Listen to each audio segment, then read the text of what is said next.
आज़ादी इज़हार digital media के ऊपर ज़्यादा है, लेकिन फिर उसके बाद फेक न्यूज़ की भरमार भी डिजिटल मीडिया पे ज़्यादा है। लोगों को डिसाइड करना पड़ेगा कि वो इस मीडियम पे ऊपर किसको देखना चाहते हैं और किसको नहीं देखना चाहते। जो ऑथराइज्ड लोग नहीं है वो जब कैमरा के सामने और माइक पकड़ के दुनिया को बताने लग पड़ते हैं तो मिस इन्फॉर्मेशन फैलती है, कभी कभार डिस इन्फॉर्मेशन भी फैलती है और लोग गलत सिमत में चल पड़ते हैं। बैरियर्स नहीं है या चेक नहीं है, तो उसके लिए जो एडिटर का जो इंस्टीट्यूशन ख़त्म हो गया हुआ है, मेरे ख्याल में उसको रिवाइव करने की ज़रूरत है। रिस्पॉन्सिबल जर्नलिज्म बहुत ज़रूरी है और हम मीडिया ऑर्गेनाइजेशंस और मीडिया के जो लोग हैं, मीडिया प्रैक्टिशनर्स, हमें भी ये चीज़ ज़हन में रखनी चाहिए। हमें उन लोगों को जो इस तरह की मतलब एक बार गलती हो सकती है, 2 बार गलती हो सकती है, लेकिन जो बार बार सीरियल ऑफेंडर्स हैं, हमें उनको कॉल आउट भी करना चाहिए और उन्हें अकाउंटेबल भी हमारी मीडिया की तंजीमों को करना चाहिए। जी व्यूअर्स, समर डिजिटल के साथ मैं हूं हमजा साजिद राना और मेरे साथ हैं पाकिस्तान के well known journalist Mansoor Ali Khan. इनसे बात करते हैं सहाफ़ी समिट के हवाले से और डिजिटल मीडिया जर्नलिज्म के हवाले से। Sir very warm welcome. Thank you so much. अच्छा सर, मुझे ये बताएं कि जिस तरह मीडिया इवॉल्व हो रहा है with the passage of time, आप भी यूट्यूब पे आप कंटेंट बनाते हैं, आपको क्या लगता है कि डिजिटल मीडिया ने किस हद तक कन्वेंशनल मीडिया को स्टेप असाइड किया या चेंज किया? नहीं, मेरे ख्याल में काफ़ी ज़ाहिर बात है, आज का जो यंगस्टर्स है ख़ास तौर पे 16-17 साल से लेके 30-35 साल तक का जो एज ब्रैकेट है, वो तो अब डिजिटल मीडिया को प्रेफरेंस देता है। It is easier for them. जब अपना टाइम होता है तब वो कंटेंट देखेगा। टेलीविज़न के साथ वो टेलीविज़न की टाइमिंग के साथ जो है वो बाउंड था। तो दूसरी बात ये, आज़ादी इज़हार डिजिटल मीडिया के ऊपर ज़्यादा है, लेकिन फिर उसके बाद फेक न्यूज़ की भरमार भी डिजिटल मीडिया पे ज़्यादा है। तो इस बैलेंस के अंदर रहते हुए जो है वो ये मीडियम आगे बढ़ रहा है। लोगों को डिसाइड करना पड़ेगा कि वो इस मीडियम पे ऊपर किसको देखना चाहते हैं और किसको नहीं देखना चाहते। सर एक थोड़ा सा डिफरेंट सवाल करना चाहूँगा। आजकल एक नई पौध आई है जो जर्नलिज्म इंडिया बेस्ड कर रहे हैं। आपने देखे होंगे कई लोग, कंटेंट टोटल इंडिया बेस्ड होता है, उसमें नैरेटिव इंडियन चलाया जाता है just for the sake of views. आपको लगता है कि इस तरह का जर्नलिज्म एग्जिस्ट करना चाहिए या अगर है तो क्यों है?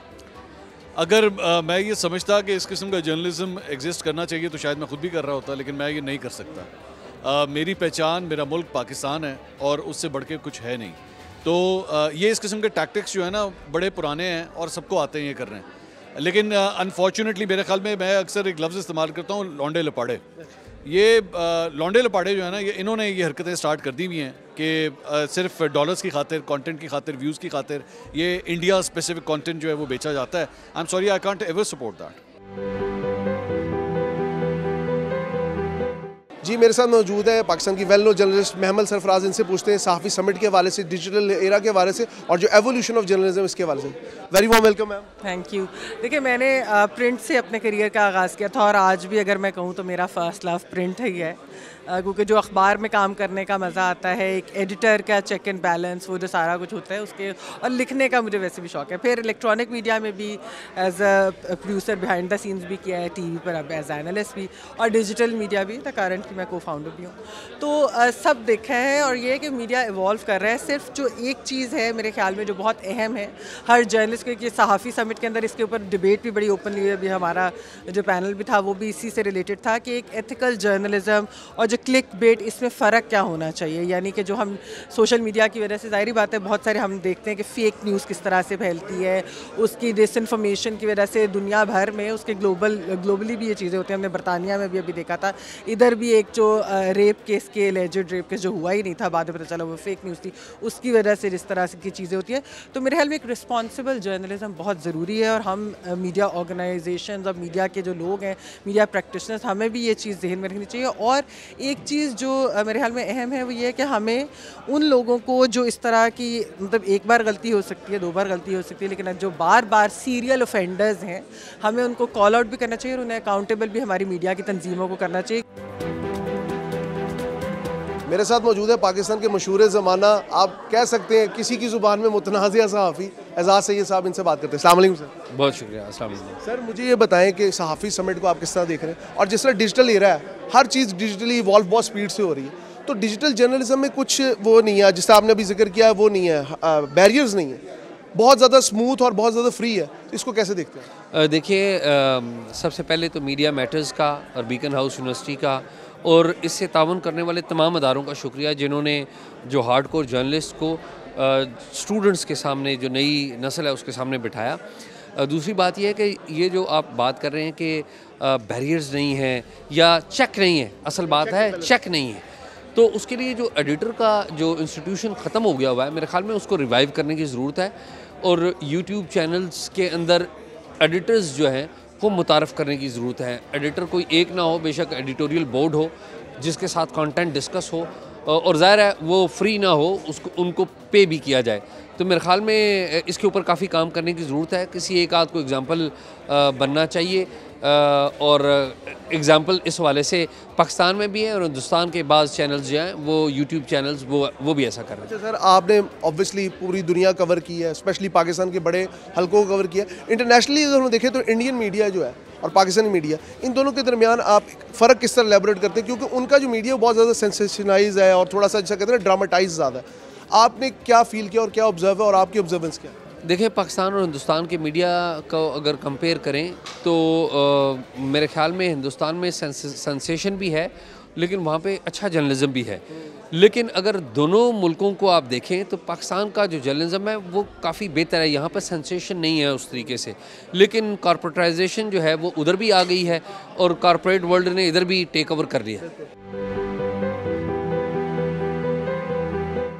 देखिए, बेसिकली ये जो सहाफ़ी समिट है, इसका मकसद ये है कि जो प्रोफेशनल्स हैं, जो एकेडमिशियंस हैं, वो जो स्टूडेंट्स ऑफ जर्नलिज्म हैं, जिन्होंने आइंदा आने वाले 2, 4, 5 सालों में जो मेन स्ट्रीम है उसका हिस्सा बनना है, उनको ट्रेन किया जा सके। क्योंकि प्रोफेशनलिज्म की बहुत कमी है फील्ड के अंदर। हम देखते हैं जर्नलिज्म के अंदर कोई भी शख्स माइक उठाता है वो अपने आप को जर्नलिस्ट कहने लग पड़ता है, मगर ऐसा नहीं है। Journalist should be well informed, उन्होंने पढ़ा हो, उन्होंने रिसर्च की हो, फिर आप कैमरे के ऊपर बोलने समझ आती है। यही वजह है कि जब आप जो ऑथराइज्ड लोग नहीं है वो जब कैमरा के सामने और माइक पकड़ के दुनिया को बताने लग पड़ते हैं तो मिस इन्फॉर्मेशन फैलती है, कभी कभार डिसइन्फॉर्मेशन भी फैलती है और लोग गलत सिमत में चल पड़ते हैं। इसी तरह पूरे माशरे और सोसाइटीज़ बिगाड़ का शिकार होती हैं और वो यूनियनाइज नहीं हो सकती, इकट्ठी नहीं हो सकती कभी भी एक पेज के ऊपर। हमेशा हम प्रोपेगेंडे का शिकार रहते हैं और इससे ये होता है कि हम डिफरेंट बिट्स एंड पीसीस के अंदर बढ़ जाते हैं और जो बैरूनी ताकतें हैं उनके लिए प्रोपेगेंडे को फैलाने में, साजिश करने में बहुत आसानी पैदा हो जाती है। बहरहाल से इस समिट का मकसद ही ये था ताकि हम सब इस चीज़ का शऊर हासिल कर सकें कि कैसे हमने इस जो डिजिटल वर्ल्ड है इसके अंदर फेक न्यूज़ को कैसे आइडेंटिफाई करना है और कैसे इसे नबरदाज़मा होकर फील्ड में आगे आना है। जी, मेरे साथ मौजूद है अली भट्ट, जो यहाँ पे बीकन हाउस की स्टूडेंट है। इनसे बात करते हैं रिगार्डिंग इंडिया और पाकिस्तान के जर्नलिज्म के। अस्सलाम वालेकुम। जी वालेकुम अस्सलाम। ब्रदर, आप देखें इंडिया और पाकिस्तान का जर्नलिज्म दिखने में तो बहुत सिमिलर लगता है, because we have the same country, we have the same style of reporting. लेकिन क्या आपको नहीं लगता कि इंडिया का जो मीडिया का जर्नलिज्म है बहुत ज़्यादा ड्रामाटाइज है? बिल्कुल। अच्छा, सबसे पहली बात ये कि जो इंडिया के जितने भी मीडिया वाले हैं उनका ये है, वो लोग ना हर चीज़ को एक तो बहुत ओवर हाइप कर देते हैं। सेकेंडली, उनका जो मेन इशू है वो हर चीज़ को वॉर रूम बना देते हैं। जैसे पाकिस्तान का ना, पाकिस्तान को एक बड़ा एक फ्रेंडली और हर चीज़ एक बायस नहीं होता। इंडिया का हमेशा हर चीज़ बायस होती है। वो हमेशा पाकिस्तान को हमेशा अपने मीडिया में बुरा करार देते हैं और ये इस तरह जिस तरह वो करते हैं ना, इस तरह की जर्नलिज्म नहीं है यार। ये फिर जर्नलिज्म होता है आप अपनी सोसाइटी की चीज़ें एक ऐसे वे में बताएं कि आप सोसाइटी को मोटिवेट कर रहे हैं। और इंडिया हमेशा डीमोटिवेट और वॉर रूम बनाते हैं, अगले बंदे को एक दूसरे के खिलाफ करते हैं। जैसा कि हम सब जानते हैं कि मीडिया आज के दौर में किसी भी स्टेट का फोर्थ पिलर बन चुका है और इसके रोल पे हमेशा क्वेश्चन होता है कि सोसाइटी की बेटरमेंट में डेवलप मीडिया का रोल है। अब देखिए, पहले 3 पिलर्स का तो शायद ना मीडिया का खास तौर पर रोल पे बात होती है। तो इस तरह के समिट जहाँ पर मीडिया एकेडमिशियंस और मीडिया प्रैक्टिशनर्स आते हैं वो बहुत ज़रूरी है हमारे मीडिया को इम्प्रूव। अब देखें, हम इंटरनेशनल मीडिया देखें तो उसमें रिसर्च का कल्चर है। अगर हम कंपेयर करें पाकिस्तानी मीडिया को तो we see are lack of research culture in Pakistani media. तो इसको ठीक करने के लिए यहाँ पर रिसर्च कल्चर को, नॉलेज को प्रमोट करने के लिए इस तरह समिट ज़रूरी हैं और ख़ास तौर पर मीडिया रिसर्चर्स जो हैं उनका रोल।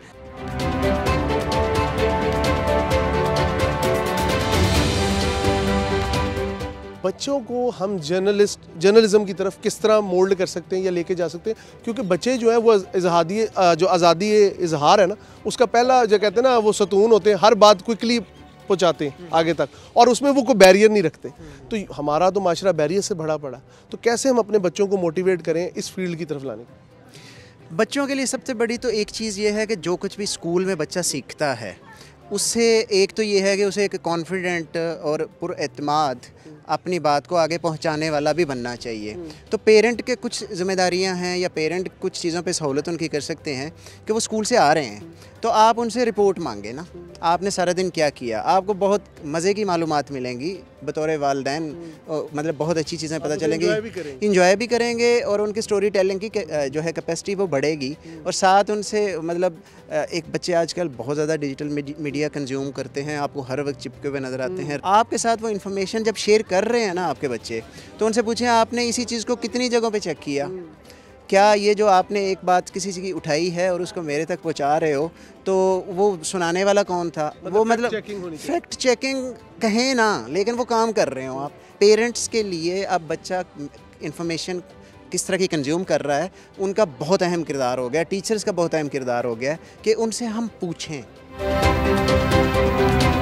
हमने समिट अटेंड किया, उसमें व्हेन आस्क्ड के कितने लोग न्यूज़ देखते हैं तो ओनली 10 पीपल रिप्लाइड के वो न्यूज़ देखते हैं, विच वाज मेरे लिए तो बहुत शॉकिंग थी न्यूज़, क्योंकि आई फील लाइक मैं ख़ुद रोज़ न्यूज़ देख रही होती हूँ, लेकिन आई फील लाइक लोगों का भरोसा उठ गया है न्यूज़ के ऊपर से, बिकॉज इतनी ज़्यादा जो है वो गलत न्यूज़ आ रही होती है और जर्नलिज्म में आ रही होती है। बीइंग अ जर्नलिस्ट, जर्नलिज्म के स्टूडेंट, आई फील लाइक कि बहुत मुश्किल हो गई हुई अब ये बात कि हम किस तरह सेपरेट करें कि इसके फ़ायदे हैं या कितने नुकसान है और कहाँ पे ये हम इसको फ़ायदे में यूज़ कर सकते हैं और कहाँ नुकसान पे।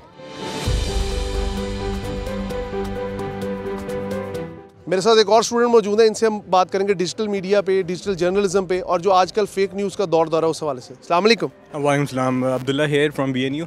सो डिजिटल मीडिया पे मैं यही कहना चाहूँगा, like every citizen in our country should have a right to express their feelings and everything, their wordings freely.